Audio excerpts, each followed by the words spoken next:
and I'm with EDS Wisconsin, which is one of the organizations putting on this talk by Dr. Bluestein. I'd like to take this opportunity to welcome you to the event. It's our EDS Wisconsin's first hosted event. EDS Wisconsin was formed just 2 months ago in April of 2017. It was myself, Tammy Kozlob, who was in the back corner of the room, and another individual are the co-founders of the organization. We've come together with the mission to provide support and resources to Wisconsin patients and medical professionals about Ehlers-Danlos syndromes and the related conditions via education and research. We are currently seeking our 501c3 tax-exempt status.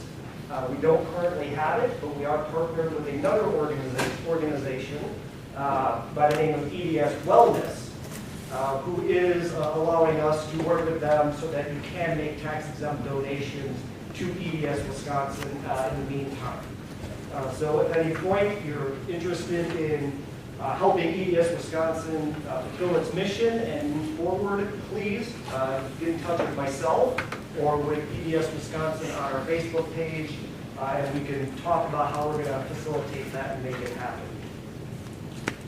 Also, the other sponsor of this event is Priority Physical Therapy. I'm sure a number of the people in this room may be familiar with them. They are one of Wausau's premier physical therapy clinics. They were founded in 2007. They have been around for a while, and they do a great job. The Priority Physical Therapy is not only a sponsor, but is very integral to making this event happen. Heather Kapitz, who was one of the owners and founders of Priority Physical Therapy, brought Tammy and Dr. Bluestein together. Made the introductions, and we all hit it off very well. We have the same desires, the same mission, the same goals. So Heather brought us all together, and thanks to her, and she'll be up here in just a moment to talk a little bit about Dr. Bluestein, this event was made possible. Now, I do have one statement that, according to the legal folks, I need to read. So I'm going to read it verbatim, and please bear with me. This program is for educational purposes only. All contributors, including EDS Wisconsin Incorporated, Linda Bluestein, Tammy Kozlob, Steve Srzinski, EDS Wellness, EDS Network Cares, and anyone making recommendations cannot be held responsible for misinformation, misconduct, or malpractice. This presentation is not a substitution for medical care or advice. Specific questions cannot and will not be answered, but general education questions can be asked. So, without further ado, I'm going to hand over the microphone to Heather Kapitz of Priority Physical Therapy. All right. Thank you, Steve, for the introduction. That was very kind of you. I too wanted to say thank you to both Steve and Tammy for all their hard work bringing EDS Wisconsin to fruition. Without it, we wouldn't be here tonight. Tammy particularly had this dream and this vision and this passion for years. I can testify to that myself. And without her, really, she's the catalyst. None of us would be here tonight. So thank you, Tammy. I'm a physical therapist. I've been a physical therapist for about 15 years, and that's really why I'm here tonight. I introduced Tammy and Dr. Bluestein, as Steve has mentioned, but my role with EDS really also comes down to my role as a physical therapist.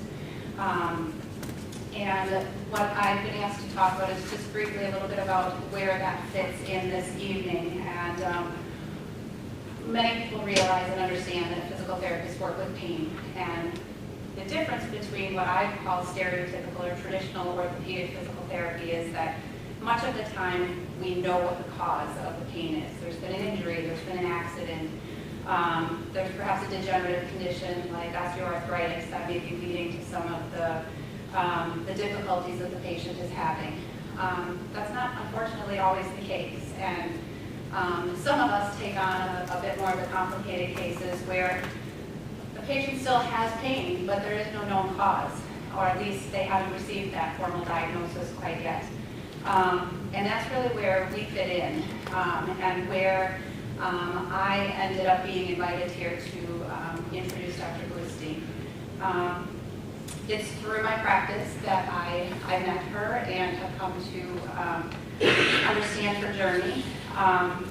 She has asked me tonight to reveal a couple of personal details because she's not only very well prepared to speak with us with her professional credentials, she is also an individual who has personally been there through this process. And I'm flattered to have been invited to share some of these, and with her permission, I am allowed to disclose some of these details about her journey. Dr. Bluestein has been my patient on and off for several years. We met upon the referral of a colleague of mine who had been working with her, and he identified some of the more atypical presentation and some of the persistent pain conditions that exist, and thought she may be a good fit for some of the services that we provide at our office. Over the years, I've had the opportunity to work with Dr. Bluestein on a number of her injuries. Her own recurring persistent pain met much of the time without explanation. In her own words, she has described it as a search long and hard for answers. And I call that the why and the what. The why do I have this pain? What is it? What's it called? What are we going to do about it? Although most of the time we worked together, we didn't have the why and the what. I fit in with the how. And that's where she's got now a lot of her own experience in how do I live with this? How do I manage it? How do I get back to my life, my work, my home, and my quality of life? Regardless of whether this has been named yet, whether I know what this is yet.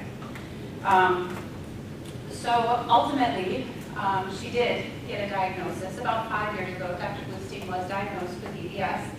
Was also identified to have a tar-left cyst. So she got the why and the what, but she's also mastering the how. And it's because of that personal journey and that personal history that she's uniquely qualified to talk with us tonight.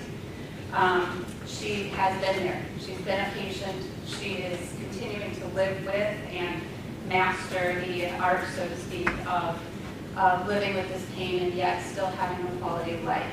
So she can empathize with all of us out here who may have some of these persistent pain conditions, whether it's EDS or others. Fortunately for us, she has chosen to take that personal journey and apply it and combine it with her professional expertise as a physician, and more importantly as an anesthesiologist who is uniquely positioned to be understanding pain and pain pathways and pain management. She is a distinguished physician of greater than 25 years, and that's about all the amount of time I'm allowed to disclose. She's been a physician for greater than 25 years. Some of that has been in private practice, some of that has been as a locum tenens physician, which for those of you who are unfamiliar with what that means, and sorry if I oversimplify this to the physicians in the room, but essentially, in my mind, it's basically a perpetually on-call physician. There is no home base, there's no home office, there is no home hospital or home clinic. They're perpetually on call to a variety of facilities and are essentially living out of a suitcase, living out of a hotel to be at a moment's notice available so that perhaps an entire OR patient surgeries don't have to be canceled because the anesthesiologist on staff is absent. And so that's the type of service that Dr. Bluestein had been providing for some time. Unfortunately, that lends itself to some very unpredictable routines, irregular sleep habits, irregular activity, and ultimately a difficulty with your own self-care and caring for yourself. That would lend itself to strain on any healthy individual, but particularly difficult for someone who is dealing with her own personal journey with persistent pain. And I know after much consideration, she did arrive at a difficult decision to reduce her time in the OR and ultimately really reduce her time as a locum tenens, which again, to our advantage, to everyone here and listening, she now is exclusively focusing her efforts on what we're here to talk about tonight, and that's the persistent pain syndromes and conditions. She is now spending her time educating others and evolving all of our understanding about the treatment of and management of chronic pain conditions, including EDS. She's serving as the Assistant Professor of Anesthesiology at the Medical College of Wisconsin, here at the Central Wisconsin campus, teaching the next generation of physicians how to diagnose and become aware and treat patients with these conditions, more awareness of pain. She's, of course, director there at the Healers Art program. She's serving as a medical consultant to the EDS Wisconsin group, as well as another nonprofit called Chronic Pain Partners. She's a medical advisor at the Woodson YMCA for an active older adults program. She's here tonight and does other public speaking events to educate us all on pain issues, wellness issues, as well as the drug abuse epidemic. She is an author, contributing to our medical literature in peer-reviewed medical journals, most recently to be published next month in the Topics of Pain Management, on an article that's particularly near and dear to me, which is Pain Management and Hypermobility Disorders, frequently missed causes of chronic pain. She is not only passionate about helping the up-and-coming physicians, patients and public awareness, but current physicians and their own wellness, serving on a committee at Aspirus here in Wausau, addressing physician retention and burnout. So I am very excited to present her to you tonight. The future is very bright. She intends to continue writing, speaking, teaching, and has also got a goal of developing formal continuing education for physicians and other medical professionals on this very topic. So it's my pleasure to introduce our guest speaker tonight, Dr. Bluestein.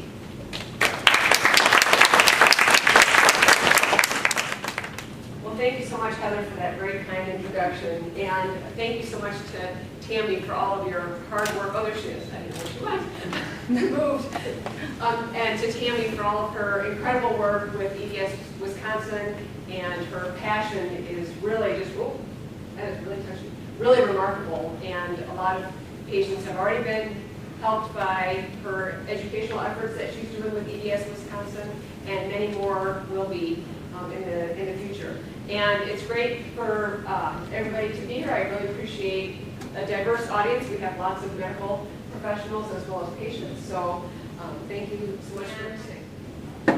This program, as Steve alluded to, is an educational program. This is not for medical advice, and in particular, we're talking about persistent pain, so I don't want anyone to take the advice or the information that we're going to talk about and think that it applies to a new or acute problem. So this is information that I'm going to share that I learned through my own journey. It may or may not work for you. Hopefully it will be useful, but it is something that begin not to be for an acute situation. So this physician, Dr. Dan Claw, is kind of the one who got me started on all of this. He is an anesthesiologist, and he is the director at the University of Michigan. He is the director of the Chronic Pain and Fatigue Center. And one night I was on call in Chippewa Falls, 2013, and it was quiet, and I was in the call room, and I was playing around on my computer, and I came across a YouTube video by him, and it was talking about persistent pain and what happens in particular, he was talking about fibromyalgia patients and is it all in their head, or what exactly, why is persistent pain so difficult to treat? And it was amazing to me to see, when I was looking for the reference again, to see how many views that there were on this video, because again, it's an educational, it's a lecture format, and the highest rated YouTube videos are usually 3 to 5 minutes long, and this is an hour and a half. And his video had 109,000 views, which is pretty impressive for an educational type program. And so we're going to talk a little bit about the pain neuroscience that he presented in that program and that he's studying at the University of Michigan. So we're going to talk first about some of the conditions that this information is most useful for, and a little bit of the pain neuroscience behind those conditions, and then go over the 5 tips and leave some time at the end for questions. So who here has heard of joint hypermobility disorder, Ehlers-Danlos syndrome? Just about everybody. Okay, good. So then maybe you also know that we no longer use those terms. Now we talk about Ehlers-Danlos syndromes and related disorders. As of March of this past year, the International Consortium redefined the criteria that we use to now diagnose Ehlers-Danlos syndromes. And it's plural. There are 13 different subtypes of Ehlers-Danlos syndrome. And the most common type is the hypermobile type. About 80 to 90% of patients that have Ehlers-Danlos syndrome have the hypermobile Ehlers-Danlos type. And now they have made the criteria for hypermobile Ehlers-Danlos much more discrete, much more rigid. So a lot of patients that were previously diagnosed with joint hypermobility syndrome no longer fall into the diagnostic category of hypermobility Ehlers-Danlos. And so they have created a new category, hypermobility spectrum disorders, which is basically patients that have hypermobility and they have symptoms, but they don't fall quite into the category of hypermobility EDS. But there are many other conditions that we're going to talk about tonight, or this information, I should say, is relevant for patients with fibromyalgia. It's relevant for patients that have complex regional pain syndrome, irritable bowel syndrome, post-amputation pain, myofascial pain syndromes, diabetic neuropathy, and headache. What we're going to be talking about tonight is relevant to all of these different conditions. And we're going to discuss 4 important concepts before we go into the 5 tips. And the 4 important concepts are, number 1, the difference between acute pain and chronic pain. And then second, we will talk about nervous system sensitization. Then we will talk about neuropathic pain, and last we will talk about neuroplasticity. So why do we have pain? We need to have pain, actually. We are wired to listen to pain. When we have acute pain, our body is telling us that there's a problem and that we need to do something about it. So, for example, you stick your finger in a hot flame and your brain immediately knows you're putting your finger in a flame, please move your finger or else you're going to suffer a more severe injury. So with acute pain, it's a much more one-to-one relationship between the amount of damage and the amount of pain. And there are actually people that are born with congenital pain hyposensitivity. And those people die younger than people who are able to sense pain normally. And if people have a stroke and they have loss of sensation on one side of their body, they often have very severe injuries on the hyposensitive part of their body, as well as infections and things of that nature. But what happens when pain becomes chronic or persistent, it actually becomes a disease unto itself. And with chronic or persistent pain, the pain is actually no longer a symptom. It's actually part of the problem. Because what happens is the alarm system is actually broken. So with chronic or persistent pain, the alarm system is no longer functioning properly. Chronic or persistent pain itself is a disease. It is not a moral failing. It is not a weakness. It is not a choice, but it is also not hopeless. And you might wonder, well, why use terms like persistent pain or chronic pain? Why are you using them kind of interchangeably?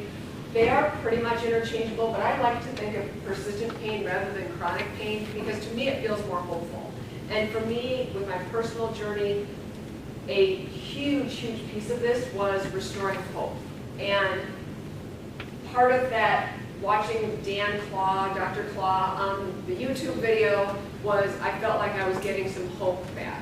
And so that is what I'm hoping to do for other people, is to make them feel more hopeful. And Dr. Caswell, a very good friend of mine, is a consultant and assistant professor at Mayo Medical School, and she saved my life not once but twice. Dr. Caswell, who very appropriately received the 2016 Mayo Distinguished Educator Award. She is board certified in both anesthesiology and pain medicine. We trained together. She was a year ahead of me in residency at the Mayo Clinic, and I called her a number of years ago when I was having this horrible sciatica and I had the Tarlov cyst. I kept going to see different doctors, and everybody said, no, it's not the Tarlov cyst. Yes, we see it on the MRI, but that's not the problem. And I finally called her. In hindsight, why didn't I call her sooner? But I finally called her and I said, you know, what do you think? I explained kind of what was going on, and she said, yes, that definitely could be part of the problem. Years later, when I had CRPS, she helped me out again and got me over that hump. So Dr. Caswell has also been a wonderful resource for me. She helped me understand the huge relationship between what is going on in our brain and in our head and how we feel in our body. And she helped me in so many ways. And one of the things that she had explained to me in the beginning was pain begets pain. Has anyone here ever heard that phrase before? Pain begets pain? I hadn't heard it either. And even though I had trained as an anesthesiologist, I had not heard that phrase. And now I understand a lot more about why that is. And I didn't understand when I was having especially my Tarlov cyst problems, why I hurt all over really. And she was the one who really explained this to me. So we're going to talk a little bit about nervous system sensitization, or the centralization of pain. And so what happens when we have a tissue injury, we have release of chemicals in our body that actually sensitize us to future pain. Risk factors for nervous system sensitization include genetics, persistent pain, neuropathic pain, and actually the use of opioids.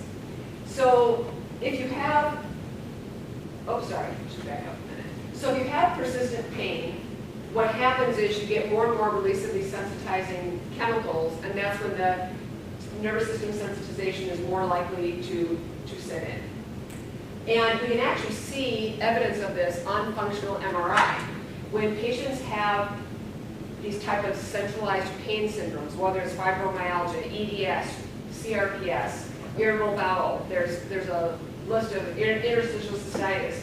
There's a very extensive list of problems that involve centralized pain. And we can actually look at the brain on functional MRI and find increased connectivity in the areas of the brain that increase pain transmission, and the areas of the brain that are anti-nociceptive or anti-pain, those areas show decreased activity. So I started trying to think about how to best explain this in a relatively condensed way, and I started thinking about, like, if you were wearing armor. And basically, if we think of the fact that our nervous system normally starts out with intact armor, and you get a little injury here and there, but it just bounces right back off. So you get a little, you stub your toe or some other little scratch or scrape or whatever, and it's going to bounce right off. But let's say you get a bigger injury. Let's say you break your wrist. Okay, so you're going to get a little bit more of a clink in your armor, but it's probably not going to be that big of a deal as long as it heals uneventfully. However, if you break your wrist and then you have a neurologic injury, now you're going to have more of that release of those sensitizing chemicals, and it's kind of like the armor is eroded from the inside out. And now all of a sudden you hurt all over. So this is, so if you think about the brain and the spinal cord as being, that's the central nervous system, and then the rest, the blue, is the peripheral nervous system. We can actually have sensitization at either the level of the central nervous system or the peripheral nervous system, or both. And once nociceptors, which are pain nerve cells, once they're activated, the nervous system set point becomes lowered and the pain can become centralized. And has anyone here heard of allodynia? I expect the physical therapists in the room to raise their hand. Okay, anybody else heard of allodynia? Okay, very good. So Allodynia is when things that are normally not painful at all become painful. So, for example, I had allodynia, and any little touch to my hand was very, very painful. And if you have allodynia, for example, in your foot, then the bed sheets touching your foot are excruciatingly painful. I see some knots. And that is our nervous system being dramatically altered because of the pain processes and the chemicals that are being released throughout our body. When our central nervous system is sensitized, we get what's called hyperalgesia. And hyperalgesia is when things that are normally a little bit painful become very painful. So something that might be a little pinch or something like that now feels like a stabbing type sensation. And this graph shows, if you look on the x-axis and going from a low stimulus intensity up to a high stimulus intensity, and I promise this is, I think, the only graph in here. And on the y-axis, we go from a pain score of 0 up to a pain score of 10. And this curve on the far right is the normal pain response. So at a low stimulus, you have no pain, no pain, no pain, no pain, no pain. Now all of a sudden, yeah, you're starting to feel it, and the pain level gets higher and higher as the intensity gets greater. So that's the normal pain response. When the nervous system is sensitized, and when you get central sensitization, what happens is the curve gets shifted to the left. So in this example, this is specifically referring to fibromyalgia, but it could be any centralized pain state. So now all of a sudden, at this level where before there was no pain, there's actually pain. So in this condition where there's pain amplification, now a hug, or the sheets touching your foot, or the blood pressure cuff going up on your arm, now is suddenly painful. And as you go up higher on the curve with this pain amplified response, now you have things that are excruciatingly painful that would only normally produce a very small amount of pain. So we know that the nervous system is regulated, and we know that there's actually something called exercise-induced hypoalgesia. So there's hypoalgesia and there's hyperalgesia. Who here has heard of exercise-induced hypoalgesia? Excellent. Okay, very good. So exercise-induced hypoalgesia refers to all the wonderful endogenous chemicals that are released when we exercise. And this is part of the problem when we get chronic pain, because often we stop moving. So we no longer have these wonderful chemicals that actually help us to have a higher pain tolerance. So that's part of the whole process. So when we exercise, we actually become less sensitive to pain. Neuropathic pain. So this is another important concept when it comes to thinking about persistent pain. This is different from centralized pain, but they are very closely related. So when we have neuropathic pain, the pain is actually inside the nervous system. And the pain is difficult to treat. And if you have neuropathic pain, that increases your risk of central and/or peripheral sensitization. And a common cause of neuropathic pain is post-amputation pain. So, unbelievably, about 90% of patients who have an amputation have pain after the amputation in the limb that is no longer there. So we know that pain is very complicated. How can you have pain in a part of your body that's no longer there? That's when we know that the pain is actually inside the nervous system. This is one of many conditions that causes neuropathic pain, but it's a very clear one. How do you treat pain in a foot when the foot doesn't even exist anymore? Neuropathic pain is a situation in which we often will use what's called multimodal analgesia. One drug is not going to take care of neuropathic pain. I wish that it did, and maybe a few years from now, maybe we will have something. But right now, we need to use several different types of drugs usually in order to treat neuropathic pain. And these are some of the examples of some of the drugs that are currently being used for neuropathic pain. Tricyclics, gabapentinoids, which is gabapentin and pregabalin, SNRIs, SSRIs, or low-dose naltrexone.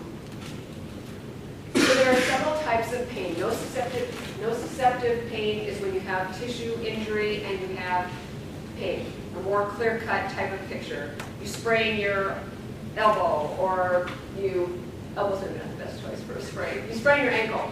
or something like that. Neuropathic pain is when you have damage that's actually inside the nervous system, and centralized pain is when it's related to pain processing within the nervous system. With centralized pain, we can also get fatigue, sleep disorders, memory, and mood problems. And this also responds less well to surgery and procedures. So it's very important to identify patients that have centralization as a cause of their pain, because we want to be more conservative when it comes to considering surgical options.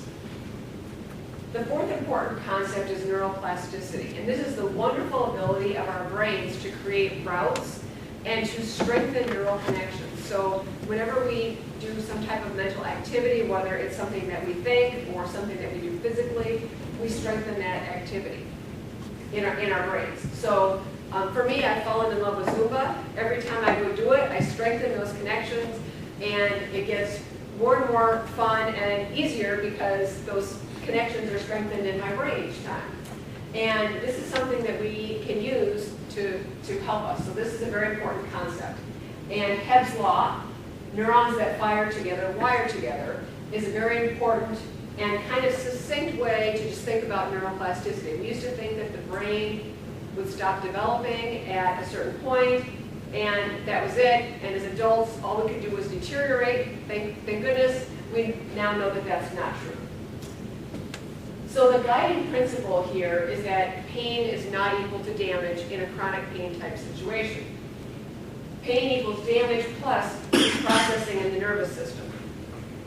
And so one of the things that we can do, in addition to, again, this is a supplement to the treatment that you're getting individually, this is something else that we can do. We can work with changing our thoughts and our actions to change how we feel emotionally and how we perceive pain.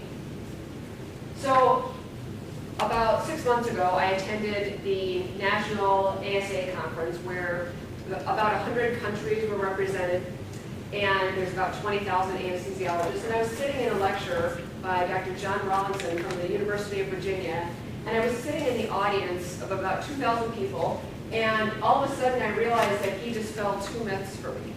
And one was, at that point I knew that there were things that I could do to make myself feel better. I knew that there was more in my own hands. But a lot of what he was explaining, the centralized pain, really just hit home for me even more. It made me feel even more hopeful. But even more so, listening to him speak, I realized that the other thing that I felt a lot of people might be thinking, patients that are in pain, that healthcare professionals and scientists don't necessarily believe that they're in pain. And that's not true. They are working very, very hard at coming up with better solutions. We don't have a cure right now. There's no miracle drug, but we have lots of treatment options available. And these things that we're going to talk about tonight are things that we as individual people can do to help ourselves feel better. So now we're going to go on to the 5 tips. And the first one is regarding our expectations. So expectations have a lot more to do with pain than what we might think. When I looked on PubMed at just putting expectations in pain, I got a result of thousands of articles just dealing with expectations in pain. And there was a very nice study done looking at expectancy of these volunteers in terms of the effect from a strong intravenous opioid. And so they took these healthy volunteers, and it is a within subject design. So say I'm one of the subjects. One time they're going to do it one way, another time they're going to do it a different way, and then a third way. So this drug, remifentanil, is a very potent IV opioid. And one time that they give it to me, they're just not going to tell me that they give it to me, but they're going to give it to me. Another time they're going to tell me in advance, we're giving you a medication that's going to make your pain worse. And then another time they're going to give it to me and they're going to tell me that my pain is going to be better. Anybody have any guesses as to what happened, what they found? And not only did they record pain scores, but they also looked at functional MRI data as well. And what they found was that expectations greatly influenced visual analog pain scores and functional MRI findings. So in the patients that had no expectation, they just gave them the drug and didn't tell them they were giving it to them, that time the pain rating did go down, and it went down, a remarkable amount. But when they told them, we're going to give you a very potent pain medicine, you can see that the pain score went down considerably more. It went down dramatically more. And not only that, the parts of the brain that are involved in more resilience to pain were actually highlighted in the person's, in the subject's brain. And when they were given a negative expectation, they were told this medicine is actually going to make you feel worse, then they didn't even get any benefit from the IV pain medicine. They still got the IV pain medicine, but their expectation actually completely abolished that effect of the IV pain medicine. So this is, I found this quite interesting because of the fact that this is not even a chronic pain study. This is more of an acute type scenario. So we know that our expectations have a lot to do with how we feel. So other ways that I feel, for me personally, that this has been beneficial, I did have people tell me, okay, so you have Ehlers-Danlos, so what? There's nothing you can do about it. But in the meantime, I realized, listening to Dr. Claw and my very dear friend Dr. Caswell, among others, that even though there's no magic pill, there's no fancy cure, that I realized that there were other things that I could do. And that by changing my mindset, that would help a lot. So changing our expectations helps a lot. And to have the expectation of zero pain often would set me up for disappointment. So instead, I would look for those little incremental changes and focus on function. And I did keep a journal, especially when I was recovering from my Charles cyst surgery. I kept a journal, tried not to obsess about it, but I would write down how far I could walk, and that kind of thing. And I didn't really realize until I looked back that I was actually improving. And so that was helpful to me to see, because after my surgery, first I was swimming in the pool and then walking on the treadmill, and I was walking really slowly, like 0.9 miles an hour, and I had been previously very, very fit. So looking at those tiny little changes was very encouraging and really helped me a lot. The second tip is practicing moderation. So as they would say at Mayo, do, don't overdo. And this is what I was told when I was visiting there in the pain clinic, which was definitely not something that I ever had planned on doing. It was personally pretty devastating to go back there as a patient, because when I was working there or going through my training as a resident and seeing patients in the pain clinic, I felt that it was such a difficult place to be as a patient. So it was, psychologically, it was kind of tough to go back there. But it was very helpful because they also taught me a lot of tools, and Dr. Timothy Lamer was very helpful to me because he explained to me that it's very important to do activity and you need to move, but don't overdo it. Well, it's easy if you have a day where you're feeling good, then you try to do too much, and then the next day, now you are able to do nothing, and then that gets discouraging. So doing without overdoing, and it's different for each person, and that's where the journaling often is helpful. And this is also true for, I would say, online research, because it's easy to start looking things up, and I think I've diagnosed myself with pretty much everything I've ever looked at, and it's very easy to do that nowadays online, and it's easy to lose a lot of time and to be on the computer for hours and not even realize that you did it. So even when it comes to things like research, it's important to practice moderation. Also, it's important to think about how to talk to your doctor, your nurse practitioner, your physician's assistant, so that they will listen. They're busy, they have a lot of other pressures. It used to be the doctor and the patient in the room, and now it's the doctor and the patient and the insurance company and all the regulatory bodies and the electronic medical record. So there's a lot of things going on, and it's your choice as to whether or not you take their instructions and whether or not you follow their advice, but you're there to get help from them. So it's important to go in with an attitude of, I want to get help and I'm going to listen, because sometimes patients actually come in with an antagonistic attitude, and when they do that, they're only hurting themselves, because we kind of mirror each other's emotions, and going in with an antagonistic attitude only hurts yourself. And likewise, you sell yourself short if you go in with a closed mind, if you already think that you know what you have, what you need. And most physicians, nurse practitioners, physician's assistants that I know are happy to have a conversation with you and have a two-way conversation, and will respect if they tell you, I think you should do A, B, and C, and you say, okay, well, you know, I think that I would like to do A, but I'm not going to do B and C, but you have this conversation respectfully, because you can certainly disagree without being disagreeable. That is an approach that I think is more likely to get your healthcare professional to listen to you effectively. And you don't want to waste your own time either. It's also important to get enough sleep. The effect on sleep and pain is actually bidirectional. So when you have inadequate sleep, the pain gets worse. And when you have worsened pain, then the sleep gets worse. So making sleep a priority is important. And it's very difficult to do, but in terms of sleep hygiene, not using electronics or wearing those funky orange glasses before your last couple hours before you go to bed is often helpful. And the last tip that I want to mention tonight is to stay in the moment and try not to think too far ahead. There's lots of very good data that shows that patients with Ehlers-Danlos have a much higher risk of anxiety. And when we have anxiety, we tend to think about a lot of things in the future. And some of that thinking can be beneficial if it helps us to plan and that kind of thing. But when it just becomes worry and we start to ruminate, then it's not helpful anymore. And practicing mindfulness can be very, very helpful. Who here has heard of Jon Kabat-Zinn? Okay, very good. So he has written many, many books, and he did a study that was a long time ago, 1982. Some of you probably weren't even born yet. And it was a relatively small group, and he's written many, many articles and books. And during this study, he looked at patients with low back pain, headache, gastrointestinal pain, a variety of neck pain, and a variety of different conditions. And he put them through a 10-week program of mindfulness training, and basically dissociating your thoughts from your trying to be detached about your feelings in your body, and living in the moment, being mindful, not mindful.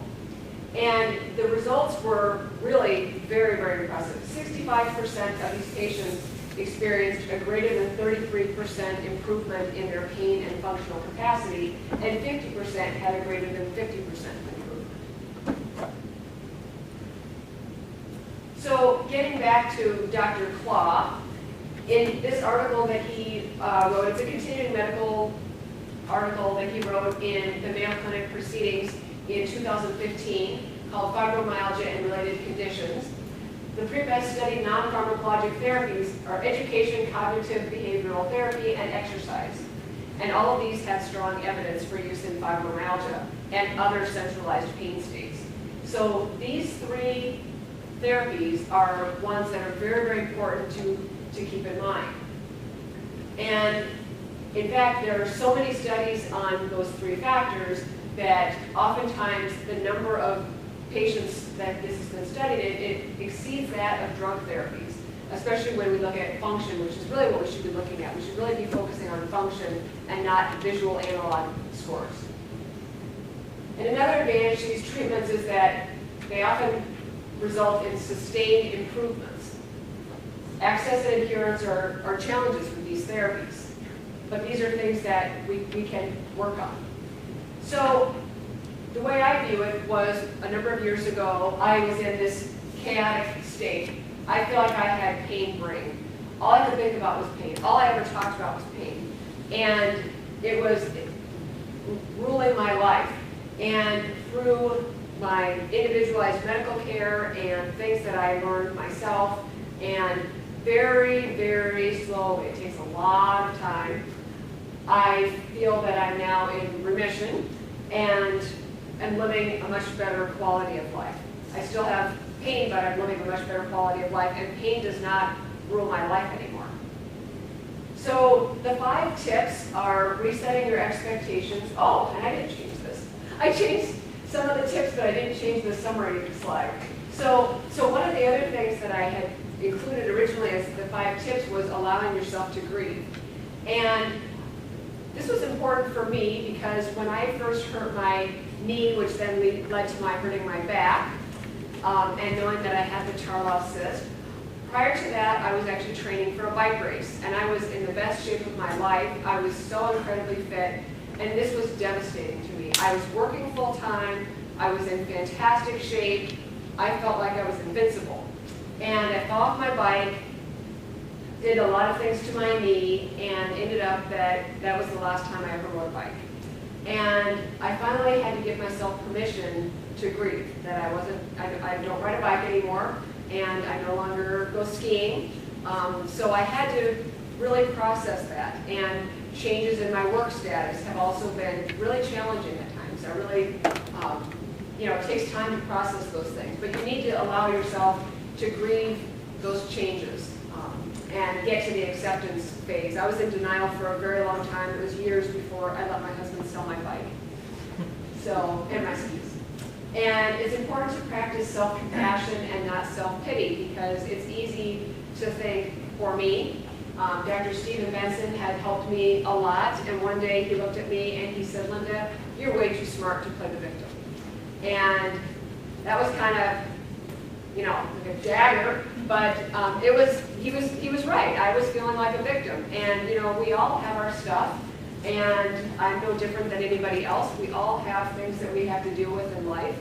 And so it was important to not practice self-pity and instead be compassionate with myself. We often tell ourselves things that we would never tell a friend. We beat ourselves up, and we are sometimes very cruel to ourselves. And even though I know that I'm short on time, I just want to mention one other thing that was originally in the 5 tips and then got taken out. Find the joy. So for me, I've always loved to dance. I've loved to dance my whole life, and I can't do ballet anymore, of course. But finding Zumba was wonderful for me. I have to modify pretty much everything that we do, but it's something that is just, it brings me so much joy and so much pleasure. And so for me, finding something that brought me joy helped me to, instead of just trying to avoid pain, helped me to feel like there was something that I could actually find enjoyable. So in summary, pain itself can become a disease, but we each can take steps to improve our quality of life. We are not hopeless. And there is hope for, even beyond the things that we talked about today, there's all kinds of things being studied. Scientists are making progress all the time. With neuroimaging and things like this, there's all kinds of new developments. There's new drugs that are being worked on, and there is hope. And that's a very important piece to keep that hope alive. So I believe Tammy, if she hasn't already, is going to pass out evaluation forms. And for people that are watching online, we would like your feedback as well, because EDS Wisconsin, Tammy in particular, Tammy and Steve are very, very passionate about helping people with EDS and other painful disorders, and we would like to know if you found this helpful, and so we would love to get your feedback. Questions? Does anyone need a form? Yeah, and I apologize. I was going to bring note cards for people that have questions, but we did not bring the note cards. So we'll just raise our hand the old-fashioned way. Yes, so the old-fashioned way. Questions?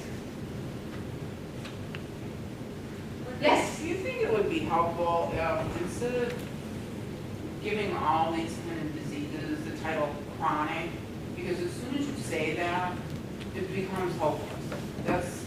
I don't care who you are. Right. When you think that there's hope to get better, then you react differently. But you go through that whole phase, and it sets you up on all these particularly rare and autoimmune diseases, where it's chronic, it's forever, you're never going to get better. I mean, and the things the doctor says to you set you up. I mean, yes, the pain is horrible. Yeah, I've been working with other issues, but when you say that word, you're just mentally so set up. Is there a way to get doctors to stop using such horrible, fatalistic stuff? I mean, you just feel hopeless. Right, I completely agree with you, and that's why my goal with this part of my career, with being a consultant for a couple of different nonprofits and also doing education at the medical school and doing continuing medical education, my goal is to bring healthcare professionals and patients, improving the communication between them and being able to convey things like that. That, do you realize when you say this to a person, because I get people say to me, well, whether you have EDS or not, there's nothing we can do about it. I had somebody say to me, well, whether you have a Tarloff cyst or not, there's nothing that can be done about it. And you're right. You leave there thinking, you know, it's so depressing. That's exactly right. And that's a good point about the word chronic.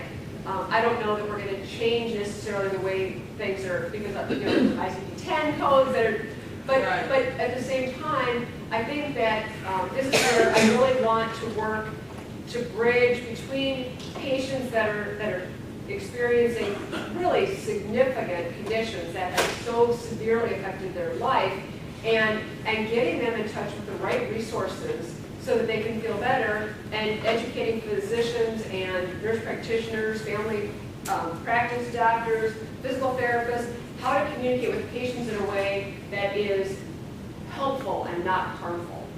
So I think that's a great goal for us to have, and definitely I appreciate you want to be lied to, but I think right. You want to feel like there's some kind of hope, not like, right, you can do this, but there's nothing else we can do, and this will go on forever. And that's why I had my Tarloff cyst surgery in 2011. So I had already had my surgery 2 years before I saw that video by Dr. Clough. And I remember like literally what call room I was in, where I was when I started watching that video. And I thought, like it was really an aha moment, like, oh, okay, so because I had already had the surgery and I was doing better than I had been, but I still had a fair bit of pain. And for me, I still, at that point, when I watched that video from him, I still had the idea that pain equals damage. So when I would have the pain, in my mind, I would think, oh my God, oh my God, oh my God, something is really, really wrong, and that made me hurt more, which then made me more bummed out, which then made me hurt more, so it just fed into that cycle. But then I saw that video and that lecture that he gave, and I thought, oh, okay, this explains it, and there are some things that we can do. So I think that's a very good point. I think that this information, in terms of the centralized pain, needs to be spread to a lot more, especially the frontline physicians, the family practitioners, the internal medicine doctors. They need to know that the reason why people hurt with persistent pain states. And just this morning, I wrote to Dr. Claw and I said, just an FYI, I'm going to be mentioning you in this program, and there's going to be people watching on Facebook, so you know you're in Michigan, you'll hear about it. So I was shocked. He wrote back to me within a matter of hours, and I'm going to go out there and work with them so that I can learn more about this centralized pain condition and how we can help people feel better, because that's the goal. We want people to be able to function better, and I think it sounds like you're like me, that, okay, so you tell me that you can't cure me, but you can still work with me in a way that can make me feel like we're working together as a team, and we're gonna, none of us get out alive anyway, right? So the question is, what's the quality of life going to be? So I appreciate that comment and question. So I will keep that in mind when I go to talk to him. Yeah, it comes down to quality. Right. I don't care how long I have, I want quality Exactly. of what's left. Correct. Absolutely. Dr. Bluestein, can I add to that? Of course. Okay. Why don't you come up here to add to that so that, Sure. please. Whether we can change the ICD-10 codes or not, in my experience, the healthcare professionals are really using the word chronic more as a definition of it's not acute. It's reached a certain number of months that this condition has been in existence. Chronic doesn't have to equal permanent. And so if we probably can't change that definition, and we're trained to use that word because it differentiates that this didn't just occur last week when you sprained your ankle. You've had this for 6 months by definition, and that doesn't mean 6 years, 60 years. So if we can just change the conversation too, even if we can't change the codes, because there is a defined medical definition that we use of what chronic means. And it probably probably means something much different when the patient receives that, and here is permanent and non-curable, when we're using it as it's just been here longer than the average situation. So it's not permanent. That doesn't necessarily mean what that means. So, But you're right, you definitely perceive that way. And in some cases, it is permanent. It is permanent. In some cases, yes. but modifiable. Right, exactly. Doesn't have to be a static, constant, permanent. Right, right. Other questions? Yes. As a physician, one of my hardest problems is figuring out who to send things to, even to just get the patient specifically diagnosed. And is anybody in the EDS community or pain community developing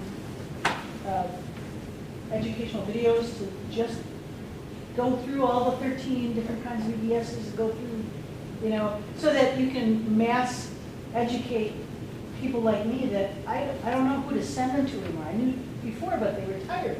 Right. So now you have to find the right person in the area to get the diagnosis or to get the treatment.